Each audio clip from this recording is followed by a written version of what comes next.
Aujourd'hui, je vous propose la version audio d'un numéro de ma newsletter. Son titre, Simple et simpliste ne sont pas synonymes. Et oui, comme je milite pour les vertus de la vente simplifiée, je me devais de rappeler que pour être capable de jouer simple, il faut quand même travailler ses gammes. Et si comme moi, vous partagez cette volonté de rendre la vente plus simple, plus fluide, quel que soit le profil de vos clients, alors vous vous retrouvez pleinement dans l'approche que je développe dans mes livres, mes conférences et aussi mes formations. Je mets donc tous les liens nécessaires pour en savoir plus dans la description de cet épisode. Ceci étant dit, je vous souhaite une bonne écoute et de nombreux succès commerciaux. Imaginez, vous croisez un expert, vous le regardez dans les yeux et hop, abracadabra, toute son expertise se transfère dans votre cerveau. Toutes ces années d'expérience, de réussite, d'erreur, de développement de sa maîtrise professionnelle vous sont acquises en quelques secondes. Magique, non? Magique peut-être, mais malheureusement, ça ne marche pas comme ça. Et pourtant, dans l'univers du développement des compétences commerciales, cette illusion a la cote. Les raccourcis pullulent. Les formations express qui font de vous un expert en 5 fois 10 minutes, les résumés de livres qui prétendent mieux vous instruire que l'ouvrage lui-même, les livres blancs, plus blancs que livres, qui prétendent compresser 10 ans de pratique en 3 slides, ou encore les tutos qui transforment un métier complexe en une poignée d'astuces à consommer sur mobile. Ça va vite, ça brille, ça claque, mais ça ne tient pas la route. Et le pire, même les sujets les plus sérieux du domaine commercial sont touchés. Par exemple, je suis récemment tombé sur une vidéo qui promettait d'aider à mieux rédiger ses propositions commerciales. Sujet intéressant, je clique. Et là, la toute première phrase prononcée par l'expert du sujet fut la suivante. Et si vous pouviez créer une proposition commerciale personnalisée sans rien faire? Fin de la blague. J'ai zappé illico. Ce genre de promesse est un poison. Une intoxication intellectuelle qui, à mon sens, fait beaucoup de mal aux gens qui se lancent dans une carrière commerciale. Elle crée un fossé, parfois invisible mais bien réel, entre ceux qui savent le temps qu'exige l'acquisition d'une véritable maîtrise professionnelle et ceux à qui l'on fait croire que 3 vidéos de 5 minutes suffisent pour devenir un expert du sujet. D'ailleurs, il suffit de voir le nombre de personnes qui se déclarent aujourd'hui expertes en neurosciences pour prendre conscience du phénomène. Bref, on peut tourner le sujet dans tous les sens, mais acquérir de nouveaux réflexes, maîtriser les bons gestes, être vraiment compétent, ça prend du temps. Du vrai temps. Celui qu'il faut pour que les choses infusent, s'ancrent, deviennent naturelles. Comme en calligraphie japonaise, un coup de pinceau peut paraître très simple, mais il ne devient parfait qu'après des milliers de répétitions.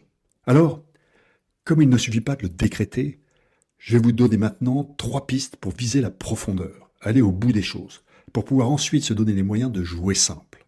Ensuite, ce sera à vous de transposer, soit en tant que manager pour guider vos équipes vers le bon niveau d'exigence, soit en tant que commercial pour reprendre vous-même le chemin du travail de fond.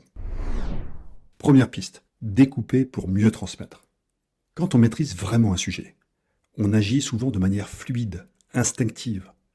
C'est une force, mais aussi un piège du manager ou du coach qui, à force d'aller vite, prend parfois des raccourcis trop rapides. Et ces raccourcis empêchent les autres de suivre. Si vous voulez vraiment faire progresser quelqu'un, commencez par découper en tranches fines ce que le métier exige, geste après geste, pour être le plus efficace possible. Plus les tranches sont fines, plus vous pouvez illustrer la profondeur du sujet, parce qu'il y a beaucoup de tranches, et surtout, faciliter l'acquisition des bons réflexes et des méthodes. Par exemple, il est toujours plus facile de travailler sur la façon de présenter une success story plutôt que convaincre un prospect. Sur la façon de proposer une suite à un projet plutôt que fidéliser un client. Sur la façon de justifier une condition tarifaire particulière plutôt que défendre ses prix d'un point de vue général. Ce travail de découpage permet d'accompagner concrètement dans des temps courts et avec des conseils très ciblés. Mais surtout, il installe une culture du progrès régulier. Il montre que le souci du détail fait la différence et que progresser, c'est progresser progressivement. Et oui, il vaut mieux avancer ou faire avancer un peu chaque semaine plutôt qu'attendre la grande formation annuelle qui noie tout le monde sous un déluge d'apports très difficile à digérer. Deuxième piste, progresser impose du travail personnel. Et oui, pardon pour cette lapalissade, mais le progrès vient d'abord et avant tout du travail personnel. Je le rappelle parce que certains commerciaux maîtrisent assez bien l'art de déplacer la responsabilité de leur progrès sur leur manager. C'est bien tenté, mais non, ça ne marche pas comme ça. Ce n'est pas au manager de faire les exercices à leur place. Ce n'est pas au manager de suivre les formations à leur place. Ce n'est pas au manager de faire leur gamme à leur place, encore et encore, jusqu'à la maîtrise d'un geste. Comme dans le sport, le coach est là pour guider, corriger, orienter. Mais ce n'est pas lui qui enfile les baskets à 5 heures du matin pour les courir. Rien n'est possible sans effort personnel. Et le coaching, ce n'est pas du babysitting. Comme disait ma grand-mère, plus on creuse, plus la mer est profonde. Eh bien, quel que soit le domaine professionnel, et notamment dans le domaine de la vente, c'est la même chose. Plus on creuse, plus on réalise qu'il existe un écart très important entre les meilleurs et les autres. Et cette différence, celle qui permet de jouer simple, de générer plus de résultats, elle vient d'abord et avant tout du travail perso. Enfin, troisième piste, rappeler ce qui compte vraiment. Ce qui compte vraiment est le titre d'un livre de Gary Hamel, un livre de management marquant, simple et profond à la fois. L'auteur y montre, exemple à l'appui, que ce qui fait la différence, dans la durée, c'est la passion. C'est la passion qui transforme l'effort en plaisir. C'est elle qui donne envie de creuser, d'aller au bout, de refaire encore et encore un geste particulier jusqu'à ce qu'il soit juste. Et c'est aussi la passion qui rend le métier commercial si attrayant et stimulant. Alors, si vous êtes manager, n'oubliez pas de le marteler. Osez rappeler que le plaisir vient en creusant, en maîtrisant son art de mieux en mieux. Et pour ça, il faut avoir la passion. La passion de la persévérance, la passion qui fait briller les yeux, la passion qui transforme son métier en plaisir. Philippe Noiret disait « Le chemin est court, alors autant le faire en première classe ». Eh bien, si j'osais le paraphraser, je dirais « Le chemin est court et le travail en couvre une grande partie. Alors autant le faire avec passion ». Pour conclure, la simplicité n'est pas la superficialité.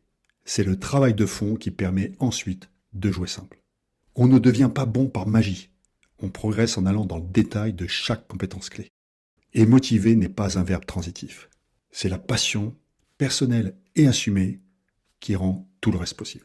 Bref, vive la vente simplifiée, pas simpliste, celle qui pourrait se résumer avec un haïku. Sous la profondeur se forge la vente simple, fruit d'un long labeur. C'est aussi simple que ça. Et voilà, c'est tout pour aujourd'hui.